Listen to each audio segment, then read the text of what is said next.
Bien, amigos, como siempre tenemos el placer de contar con la presencia del doctor Jorge Marte. El doctor Marte es médico. El doctor Marte es el director de CEDIMA, es internista y sabe muchísimo medicina. Así que nosotros lo que queremos es dejar un momentico al doctor, porque tenemos la preocupación de que después de oír al doctor Willamo y después de oír el debate entre los presidentes y los expresidentes, se me ocurre dejarle 15 minutos, que hablando de mucho, al doctor Marte, para que exprese algún tipo de opinión y de preocupación en que no se politice mucho el tema de la salud, porque tengo la sospecha de que van a desenterrar hasta el coronavirus y esas cosas, y creo que ya es una etapa superada, que ahora lo que hay que hacer es trabajar, corregir lo que está mal, continuar lo que está bien y hacer lo que nunca se hizo. Bienvenido, doctor. Adelante, doctor. Buenos días, buenos días. Ustedes saben que me siento como en mi casa. Y además, ya decía fuera de cámara que ojalá que cada vez que yo venga, Willamo hable delante de mí, porque me estimula y me hace mucho más fácil cualquier conversación, porque realmente yo estoy en 99.9% de acuerdo con lo que dice él. Lo único que al final del año, cuando dijo, o que sea un médico que sepa economía, porque no hay ningún médico que sepa economía. Que no. De ese 0.medio% que usted no está de acuerdo. Eso, que no hay ningún médico que sepa economía. ¿Cómo que no? Ni él. ¿Cómo Ni que él. no? Mire, realmente yo creo que los puntos que más me llaman la atención y que hay que resaltar de tu intervención tan importante es que la idea de fraccionar en diferentes tracks, en diferentes vías, la atención primaria, la atención especializada y otras cosas que pueden aparecer, es un error. No es financiable. Y de hecho, aun cuando se le puede imputar al modelo homogéneo, vamos a llamar, algunas supuestas falencias en calidad, eso depende mucho del recurso humano que lo implemente. Miren, cuando yo estuve en Cuba, que Julito y William fueron y nos encontramos allá, yo me di cuenta de repente que esto no lo aguanta nadie. Yo estaba en el hospital Hermano Mejeira, donde no había emergencia, porque se suponía que era un hospital exclusivamente para referimiento de casos terciarios, de casos de complejidad. Y yo, que era un extranjero, hubo un momento en que algunas de las muchachas del barrio me decían, mira, ¿qué tú crees si salimos? Pero yo quiero que me hagan una resonancia de la cabeza, porque yo tengo un dolor de cabeza. Y a lo mejor terminaba haciéndose una resonancia por esa vía. Eso no lo aguanta nadie. La salud es demasiado cara. Y también cuando, siguiendo de acuerdo contigo, la cobertura de salud en los últimos años, señores, se ha multiplicado de una manera extraordinaria en este país. Lo que antes, toda la vida, me acuerdo que en paz descanse Dionisio Soldevila, vivía siempre, cada vez que iba a una campaña de la MD o de la agrupación del IDSS, siempre hablaba que conseguiré la universalización de la seguridad social, y que uno decía, sí, yeah, right, ¿cómo no? Señores, eso se está acercando cada día más a la realidad. Y realmente es algo que hay que resaltar y hay que aprovechar como una plataforma para conseguir la integración de la atención primaria. Y finalmente algo que yo he mencionado aquí y que tú dijiste y que lamentablemente probablemente me seguirá, al igual que a ti, trayendo muchas malquerencias. Ustedes saben que yo soy un académico. Y eso que tú dijiste, que cuando nombran un médico en un hospital, el director a veces es el primero que le dice, no esté viniendo mucho para que no de mala costumbre. Esos son los profesores de nuestros posgrados, están incluidos en esos que van cuando desean o en un horario muy limitado. Y por eso es que yo vivo con la preocupación eterna de cuál es la calidad de nuestros posgrados, con honrosas excepciones.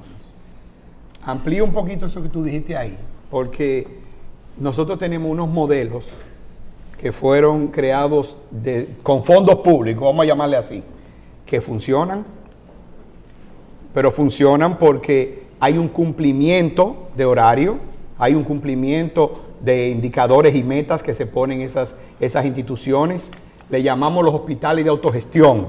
Están ahí incluidos Sedimat, la Plaza de la Salud. Entonces, ¿por qué los otros hospitales no pueden funcionar 24/7 en esos mismos modelos? Y los médicos facturan y les va bien. Porque ese es el otro punto. No es en salario que está ahí. Nadie se ha hecho rico en salario. Entonces, hemos también económicamente formado a los nuevos médicos en los últimos años, diciéndole, tú necesitas un trabajito con un salario en el sector público, porque de ahí es que va a salir tu pensión. Y lo necesitan los gremialistas que dirigen el colegio médico durante todos estos últimos años para poder levantar conquistas. Te conseguimos una pensión al 100%, pero viejo, si usted ganara mucho dinero y usted logra escalar, como han escalado tantos médicos en la práctica privada, usted no va a necesitar esa pensión de 40, 50, 60, 70 mil pesos. O sea, ¿me está entendiendo? Entonces, lo hemos formado para que económicamente sean mentalmente pobres. Y no solamente Sedimat y la Plaza de la Salud. Por suerte que hay otros hospitales considerados públicos que también de alguna manera se han integrado adecuadamente a ese modelo. Yo no quiero poner el burro delante, pero ustedes saben, porque lo hemos discutido aquí, lo que hemos logrado en Sedimat, a la par que subsistir económicamente, hacer una revolución en cuanto a educación médica de posgrado en el país. Y eso ya lo hemos discutido ampliamente aquí. Es como tú dices, tiene razón. Bien, doctor, usted tuvo el privilegio de pertenecer a una comisión que reguló la crisis del coronavirus en el pasado, en dos gobiernos diferentes. Lo que quiere decir que fue muy poca la diferencia que se hicieron en las dos etapas. Nosotros quisiéramos que en lo posible, porque ni siquiera las grandes firmas y los grandes países tienen una opinión concreta sobre vacunas, el proceso de vacunación, que parece que se ha politizado en estos días, sin meterlo a usted en ninguno de los bandos, tanto en el pasado como ahora, ¿se hizo lo correcto o lo posible? Eso también lo hemos discutido en el pasado. Yo creo que sí, que tanto en el gobierno pasado como en este se hizo lo correcto. Yo he puesto algunas cortapisas en cuanto a la actuación del gobierno pasado en lo que se refiere a la celeridad de la consecución de algunas cosas. Por ejemplo, hubo un déficit en las pruebas de laboratorio. Es que no había un momento que no teníamos ni pruebas ni vacunas, doctor. Bueno, las vacunas fueron una segunda etapa, pero en la primera etapa eran las pruebas. Acuérdense que las primeras apariciones del secretario general de la Organización Mundial de la Salud, él siempre terminaba testing, que había que hacer pruebas y nosotros no teníamos pruebas. Tuvimos la suerte de que hubo una iniciativa tremenda del sector privado en cuanto a pruebas y hubo un momento en que cerca del 80% o más de las pruebas estaban en manos del sector privado. Y aunque algunos han criticado eso, yo lo que digo es qué suerte que así fue, porque si no a lo mejor no lo hubiera hecho nadie. Excepto las pruebas, aparte de las pruebas, que yo creo que... ¿Por qué usted le da un porcentaje tan bajo? El sector privado hizo más de un 30. No, digo 80. 80. Digo 80 o más. Ya. Sí. Yo creo que en la gestión del gobierno pasado se pudo haber sido más agresivo en cuanto a la parte pruebas. Lo de las vacunas... Y precio de la prueba. Sí, bueno, pero el precio se arregló porque hubo un momento en que se llegó a un acuerdo con la ARS para la cobertura. Pero sí, eso también es cierto. Las gestiones de las vacunas se iniciaron en el gobierno pasado, pero ahí hubo una trastada que no fue culpa del gobierno. A última hora se favoreció a países más ricos que nosotros para darles el carril de adentro en cuanto a la provisión de vacunas.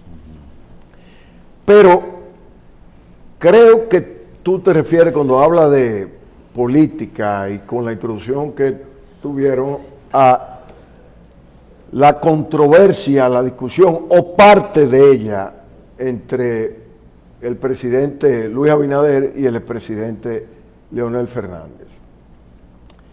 En lo que a mí personalmente concierne, no puedo evitar el sentirme de alguna manera aludido y tener la necesidad de expresar que realmente creo que el doctor Leonel Fernández está errando en su parecer en este respecto. Con lo de la vacuna. Sí. Yo interpreté las declaraciones del presidente sobre la segunda vacuna, que no usó la palabra dosis, sino vacuna, como que él se refería a la marca, a que la primera vacuna la primera que vino fue la AstraZeneca, la segunda que vino fue la China. Primero vino una cantidad de unas 30,000 AstraZeneca, luego esas se fueron rápido y la China fue la que quedó en la palestra. Yo interpreté que el presidente se refería no a dosis, sino a la segunda vacuna, refiriéndose a otra farmacéutica. Pero realmente, miren, esa conferencia a la que se refería Michelle, en la que yo no fui el único nacional, pero me sentí muy honrado de que me escogieran para participar en una conferencia. ¿Dónde fue la conferencia? La conferencia fue en la Marina de Casa de Campo. ¿Quién la auspició? Fue un Glode. ¿Fue un Glode? Sí. Entonces eso es en medio del COVID. Bueno, había ya pasado la parte más densa de la pandemia. Funglode hizo una conferencia en la Marina y usted fue de los expositores. Yo fui de los expositores. ¿Qué se dijo ahí? Los principales... ¿Leonel fue a la conferencia? Sí, los principales speakers fueron el doctor Anthony Fauci y el secretario general, que nunca me he aprendido el nombre Tedros Adhanom. Y ustedes saben cuál fue el título de mi conferencia. Permítanme. El título de mi conferencia fue Memorias y tormentos de un hombre de ciencia en la era del COVID. Y ustedes saben por qué yo llamé mi conferencia así.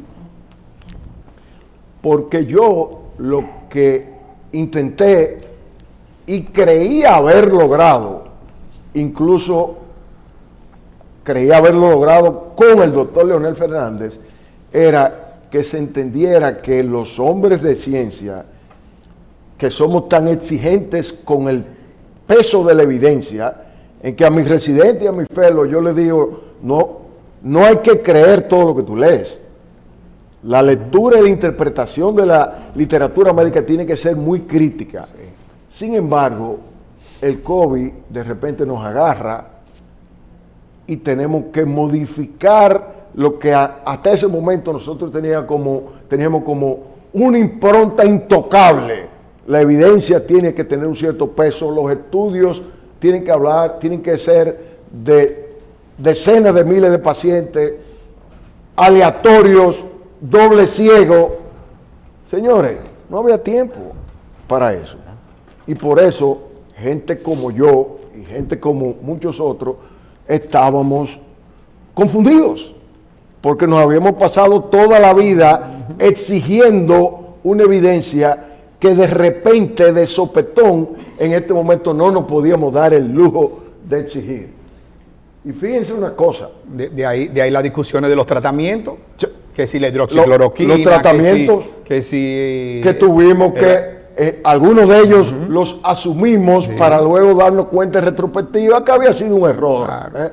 Y fíjense, yo era a la sazón regente, miembro de la Junta de Regentes de INTEC. Todas las instituciones de educación superior cerraron las clases presenciales y se convocó de repente también, inesperadamente, un modelo virtual de docencia. El doctor Julio González Mariña, el rector de INTEC, hizo una reunión de emergencia de la Junta de Regentes para decir que el modelo virtual estaba fracasando y que él había elaborado una hipótesis que él llamaba de las 3 I's. Inquietud, incertidumbre, y que eso llevaba a algo que a él lo terrorizaba, a inercia. Como educador, te repito, Julito, inquietud, incertidumbre e inercia. Y él publicó hasta un artículo en ese sentido. Luego de él abrió esa reunión con ese turno, me pidió, yo era el único médico y además estaba involucrado en el COVID, que yo abundara sobre eso.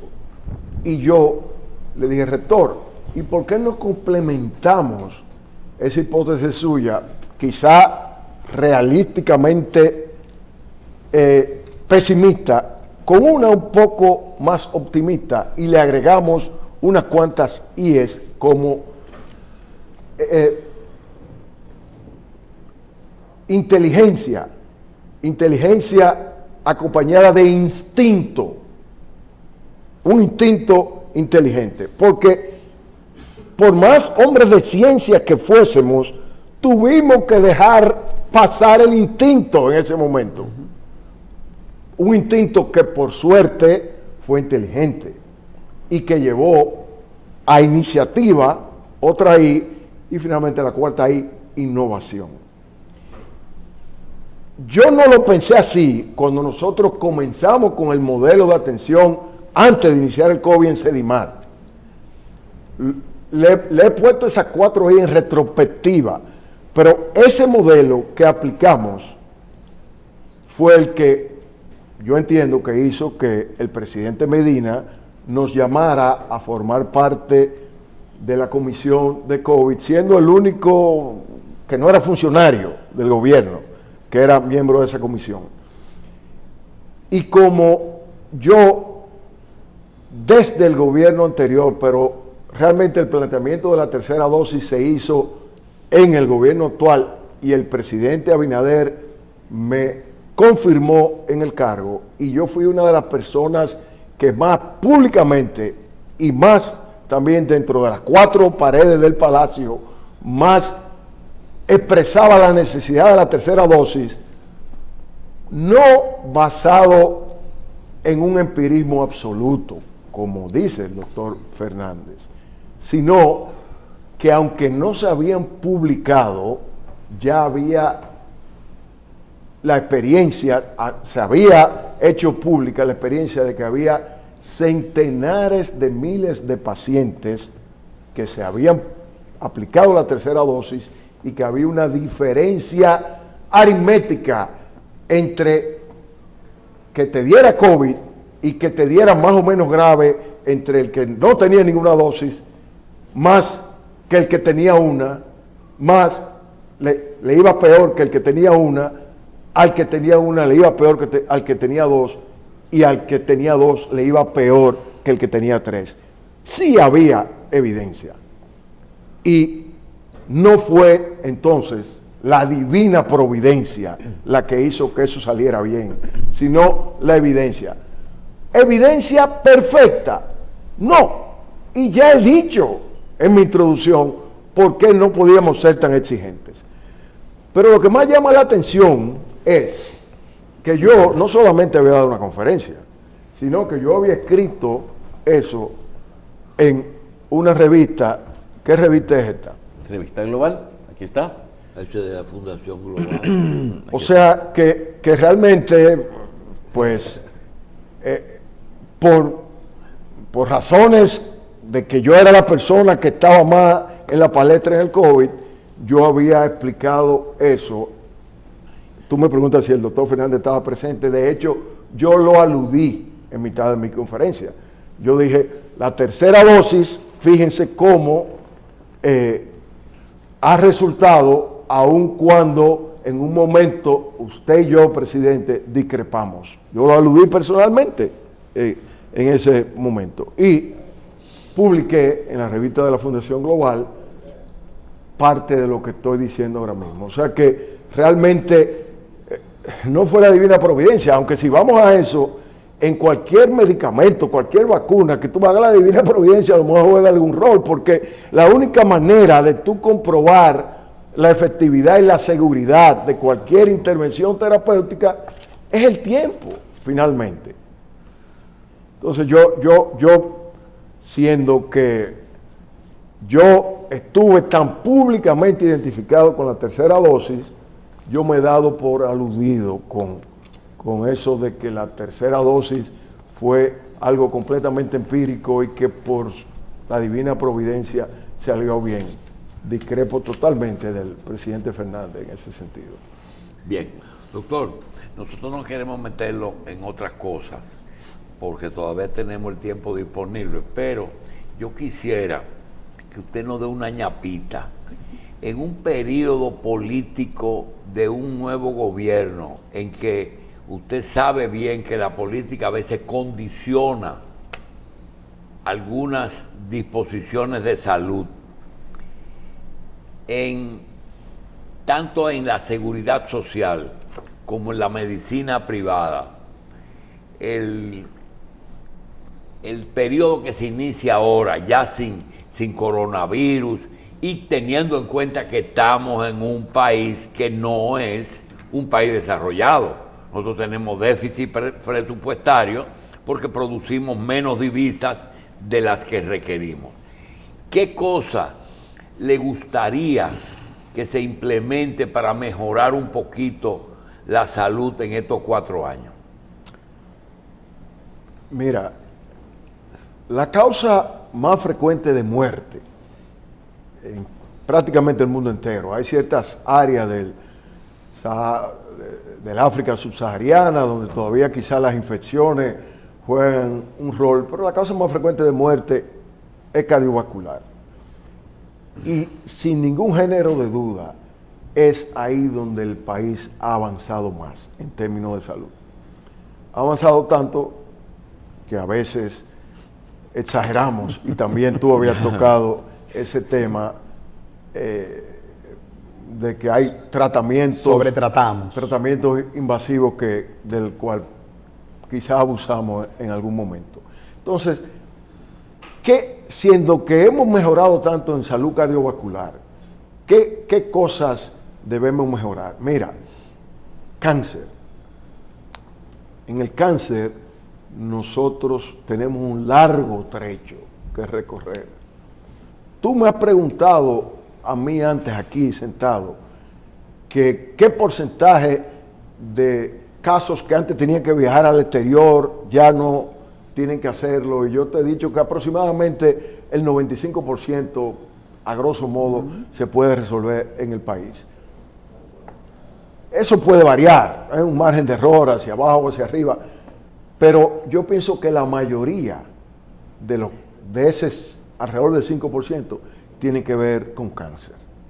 Eso es algo en lo que debemos avanzar. Yo pienso... Pero, perdónenme, pero yo creo que ahí debo agregar algo.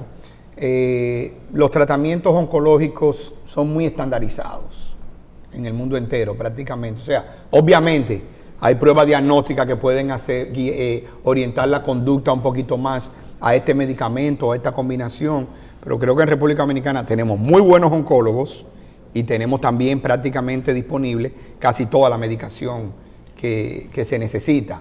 Mira, muy buenos oncólogos y casi toda la medicación, pero en cáncer el casi es más grande que en casi todos los demás.